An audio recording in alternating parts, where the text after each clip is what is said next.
Hi, I'm Samantha Regal, an intuitive and longtime mediator with over 20 years of experience helping people move through conflict. But not just to resolve it, to listen to it, because conflict isn't random. It's revealing. It's pointing to what's no longer aligned within you, around you, and in the world you're moving through. This podcast invites you to shift from reaction to response so you can meet discomfort with clarity and navigate duress without losing yourself. Okay, guys, we're totally living in a time of rage baiting. It's quite insane how bad it's getting. I mean, social media algorithms have us so wound up that we don't even realize how much it's affecting our lives. We carry that tension, that constant state of being triggered right into our relationships, our work, even something as simple as driving down the road. I swear, every time I'm in the car, I feel like drivers are getting more and more aggressive. Something as simple as letting a car in on a yield turns into a full-blown example of humanity at its worst. No one's letting the car in. And it's funny because I was recently in a car with a family member and got to see how quick to rage people get, like really play out in real time. We were sitting at a stop sign, still in a suburban neighborhood, so very low speeds, and started to pull forward after doing our complete stop. And a landscaper stepped into the road to blow leaves, and my family member had to hit the brakes. We barely missed him. No one was hurt. The car was fine. But the landscaper instantly flew into a rage and smacked the car with his leaf blower. And then, of course, the person driving my car equally was fired up, stopped like he was about to get out of the car and escalate things. And I just said, keep driving. The kids were in the car. We didn't need to turn a nothing moment into an explosion. It was such a small thing. But the two of them were ready to snap. And that's what I mean. It's not just online anymore. That constant digital outrage follows us off the screen. I guess it depends on what kind of algorithm you have too. If your feed is full of puppies and flowers and things that make you smile, maybe you can't relate. But if yours has politics, news clips, people yelling into cameras, and every random guy sharing his latest conspiracy theory, then you're probably knowing this feeling that I'm talking about. You put your phone down and you're already on edge. So the smallest thing happens, someone cuts you off in traffic, your mom says something that lands wrong, or that influencer who shows up on your screen looking way too happy, folding laundry in her perfect cream-colored house, and then boom, you're done.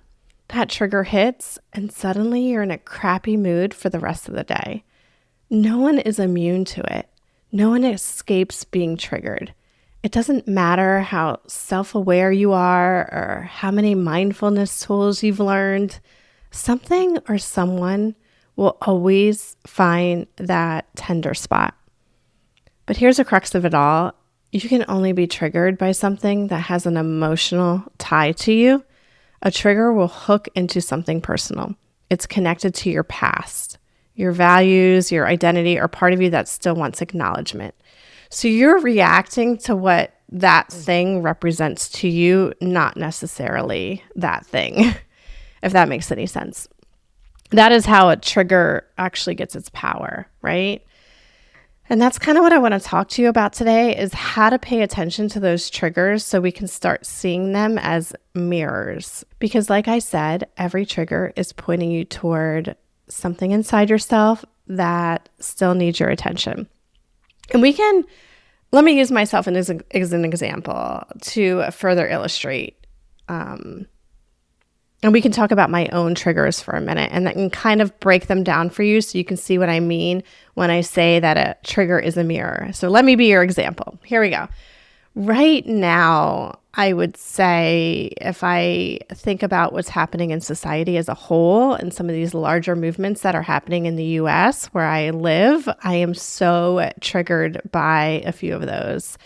One of them being the trad wife movement. That's all over social media right now. You've probably seen it. It stands for traditional wife, where the woman is subservient to her husband. He makes all the major decisions and handles the finances, and then she manages the home and the kids, churning her own butter, growing her own food, the whole thing, and telling other women to do the same. And that's triggering to me, so triggered by this. I'm also triggered by politicians trying to pass policies that roll back rights for the LGBTQ plus community. You're reversing laws that already protect people who have fought for decades just to live freely who they are, not to hurt anyone else. And this enrages me. And I'm triggered by what's happening in the US right now around immigration, how immigrants are being painted as pariahs, as threats, as people who need to go back where they came from, no matter how long they've been here or what they've contributed to society. So those are my three biggest triggers when I think about what's happening in society. And these might strike a chord with you as well. Because when I started thinking about this episode, I had to ask myself, why am I so triggered by these movements? And as I sat with it, what kept coming up was just the hypocrisy of it all. That's what gets under my skin. The hypocrisy, because I'm not personally affected by any of these movements, but it's that hypocrisy that I can kind of relate to. And that is what I mean by digging deep to see where the emotional trigger is in yourself if it's not obvious. So when it comes to the trad wife movement on social media, they actually aren't living off their husbands. And if that's the kind of lifestyle you and your spouse want, I'm here to be your biggest cheerleader. I'm not trying to make you feel bad about that. Go be you. But these women on social media, they're content creators. They have brands, businesses, sponsors. They're working women, CEOs running their own companies, building their own audiences. But they're telling other women to stay home and submit. And that's what I find so triggering. They aren't living what they preach. Then there's these politicians passing laws against LGBTQ plus rights. And how many times have we seen that the loudest voices against something are the ones secretly struggling with it themselves? Because just like the theme of this episode, if you are triggered by others living that lifestyle, then there is something in you that this issue is holding a mirror to. Often the people preaching family values on stage and then showing up, they're preaching traditional family values on stage, and then they're showing up in a scandal a few months later. We've seen so many examples of this. Their mirror is that they can't live that lifestyle that the others are so freely living. Maybe, just maybe, it's the shame and the secrecy and the double standard. And it just makes me crazy. And then we dig into this immigration issue. That's another one. If you live in the United States, unless you're a Native American, we were all immigrants at one time. So I just find it ironic, too, that this same administration that's shouting about closing the borders and keeping immigrants out is led by people who are married to immigrants.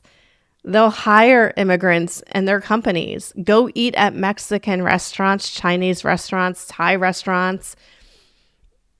Enjoy all the richness immigrants bring to this country, and then they'll turn around and talk about how we need to get rid of them. It's completely mind-blowing to me. So if I'm being triggered by hypocrisy, and I believe triggers are mirrors, then I have to ask myself, right? Where am I being hypocritical in my own life? That is the mirror. And that's what I'm talking about on this episode, how when you're triggered, you have to look into what am I emotionally tying to myself to in this moment? And if you're able to dig deep and figure that out, you can work on that and not be so triggered. So this is where I have to dig deep within myself, because I can't invite you all to do this kind of reflection without doing it too. And maybe, just maybe, my hypocrisy is showing up here with this podcast. I come on here and talk about using conflict as a portal for growth, for evolution, for transformation. But that doesn't mean that I always handle conflict perfectly. I'm far from it, guys, far from it. It's probably why I was attracted to this field to begin with, right? So when I look into me feeling like I'm being hypocritical by being on this platform, sharing how others can use conflict as a portal for evolution, but I don't always do that in my personal life, and how that can strike a chord with maybe I'm being hypocritical. I'm being hard on myself. And I think part of that comes from being a Virgo, that perfectionist streak that makes me feel like I need to have it all together all the time. I put this image out there, and sometimes I worry it puts me on a pedestal that I don't really belong on. Because the truth is, I do get anxious easily, especially when things feel out of my control. I do snap at my husband. I've let people be disrespectful to me at times before setting boundaries. I am not some calm, enlightened monk floating through conflict. I'm human. But here's the difference, and this is where I got to give myself some grace. I do the work. I stay awake and aware. And I've had a lot of therapy, and I know how to get my anxiety back under control. I know how to pause, reflect, and come back to a situation with clarity. I don't let resentment fester. I do have resentment, but I don't let it sit in my body for too long. If something happens, I step away, take a breath, and revisit it when I can respond instead of react. And sometimes I don't do it right away. Sometimes I'm already down the road with a reaction when I have to pull myself back. So yeah, I still lose my temper sometimes, but I can recognize it, own it, and circle back to the person I snapped at and say, hey, I see how I contributed to that, and I want to do and be better next time. So maybe that's where my own hypocrisy lives, this gap between what I teach and how I sometimes show up. But I'm learning that doesn't necessarily make me fake, and I don't need to be so hard on myself because I'm just human. I'm not here pretending to have it all figured out. I'm just in the process with all of you. And when I can have compassion for myself in that, when I can see that being imperfect doesn't make me some kind of hypocrite, I stop being so triggered by the hypocrisy I see in others. And it's not like I'm flipping a switch and all of a sudden I'm not triggered anymore. It's a process. The more I work on healing that part of myself, the less hypocrisy in others really is going to affect me. And I'll tell you, since planning this episode, I've actually been testing this out in real time. I've intentionally immersed myself in some of that social media content that used to really trigger me and drive me crazy just to see what would happen. And honestly, I didn't have the same emotional hold anymore. Now, instead of that rush of irritation or outrage, I mostly just feel neutral. And when I say like neutral, I get this tiny twinge of, that's kind of interesting. And then it's gone. Does that make any sense? So if you're listening right now and thinking, okay, I know what triggers me, I can point that out, but now what am I supposed to do with that? And that's where I think, like, let's walk through some of this together, because when I say your triggers are mirrors, I don't mean that you should feel shame for having them or feel like you have to rush to fix them. That's not the point. The point is just get curious. Curiosity is always neutralizing. When something or someone sets you off, instead of staying in that story, that person is so annoying, or I can't believe they said that. Try to pause and ask, what is this reaction trying to show me? And sometimes the answer will come quickly. Other times it's going to take a little reflection. I had to sit and think about, like, okay, I have no personal attachment to the trad wife movement. I don't even know anyone who's trying to be in that movement. I don't have any personal relations that are immigrants and worried about being deported. And I don't have anyone in my life right now that's part of the LGBTQ plus community that is worried about their rights being stripped from them. So like, why do I find these movements so triggering? And I had to like sit and think with it for a while. Like, what is it that's triggering me? And that's when I was able to be like, it's the hypocrisy, you know? So sometimes it takes a little bit of a reflection to figure it out. But if you stay with it, you'll start to see, what it is. All right, let me give you some examples to see if this kind of feels like it aligns with what you might be feeling. Do you have anger at an influencer folding her perfect laundry in her perfect house? Because that's not about her. It's probably about a version of you that's tired of trying to hold everything together alone and trying to be perfect for everyone. Does that feel like you can relate? Maybe your frustration with a political leader is not about that political leader, but it's really about feeling powerless or unheard or afraid of what you can't control. And maybe, just maybe, your irritation with your partner is really about the part of you that learned long ago that speaking up wasn't safe. Relationships, I think, in general, are going to be where you're going to find a long list of triggers.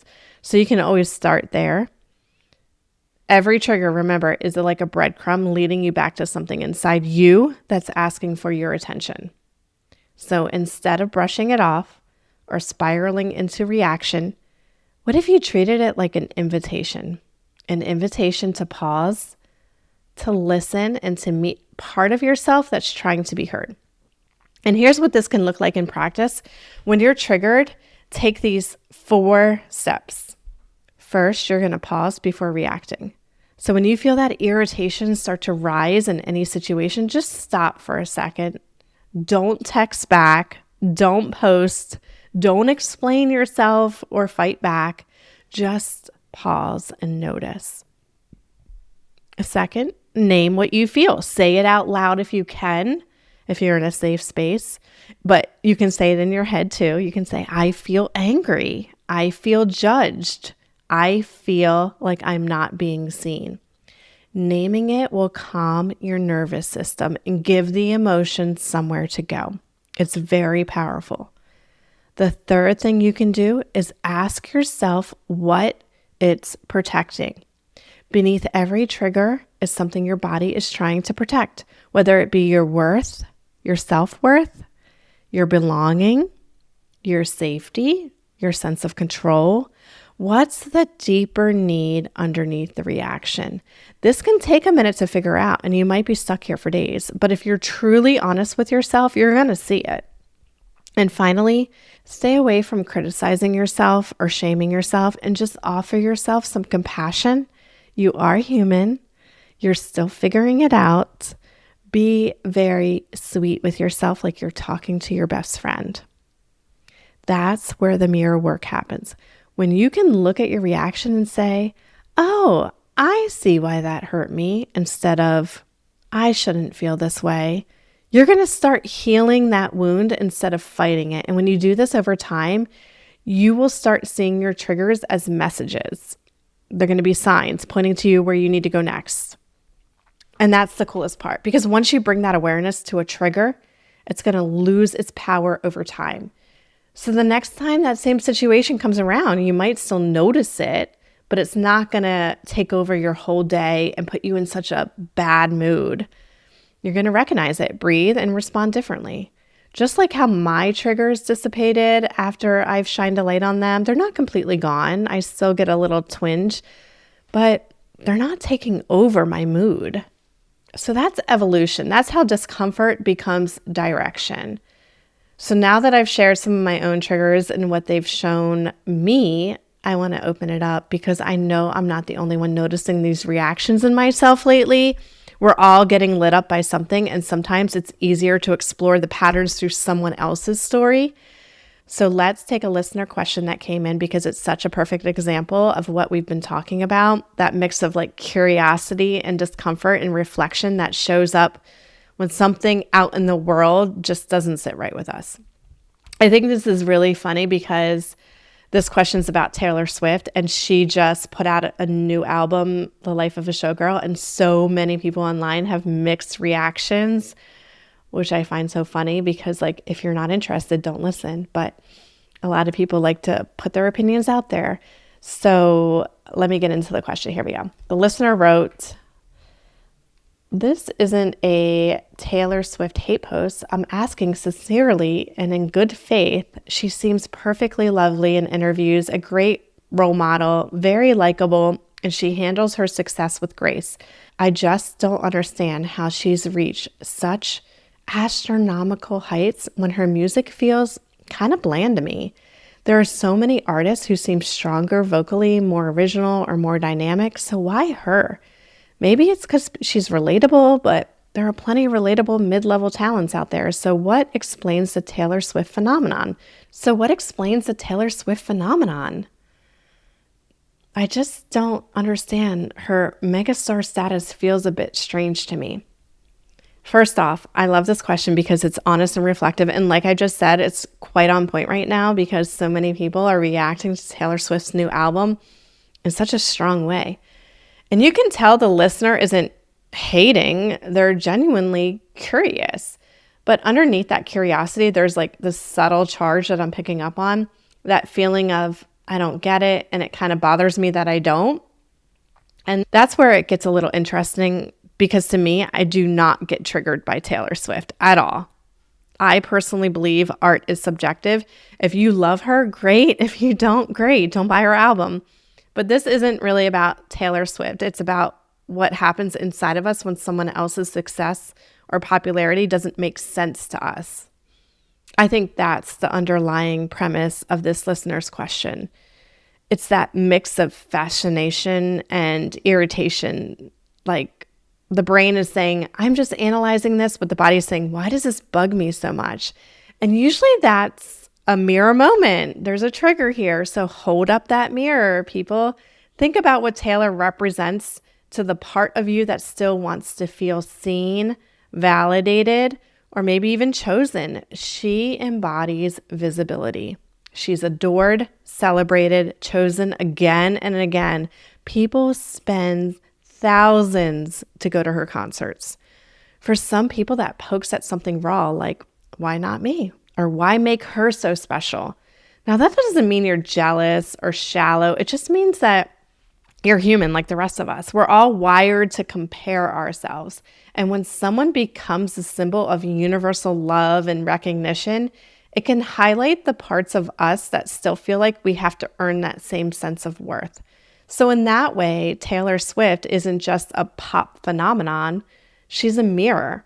For some, she reflects empowerment and self-expression, which is how I personally see her.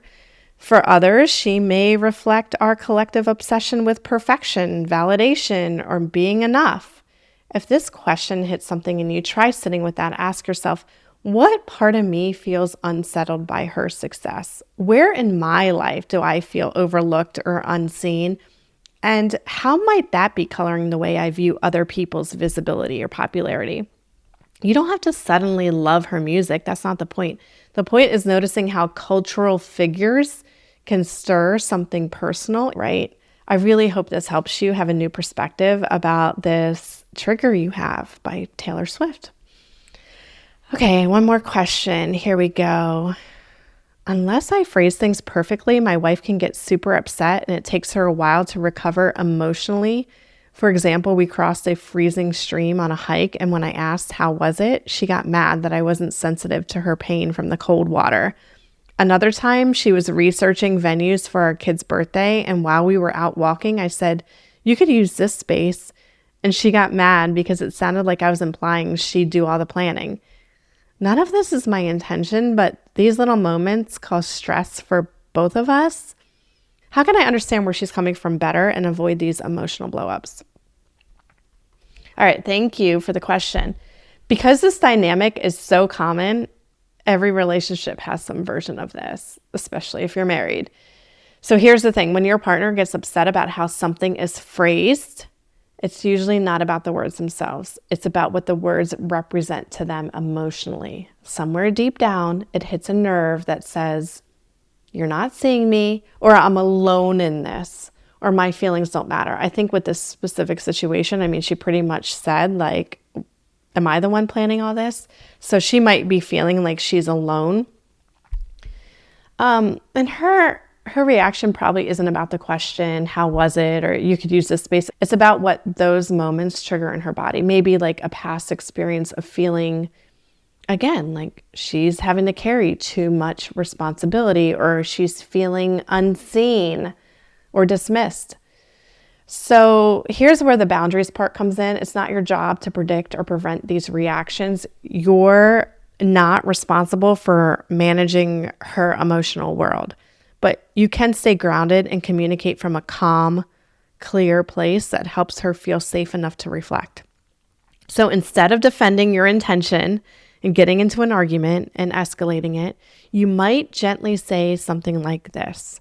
Hey, that wasn't my intention, but I can see it landed differently for you. Can you tell me what brought that up?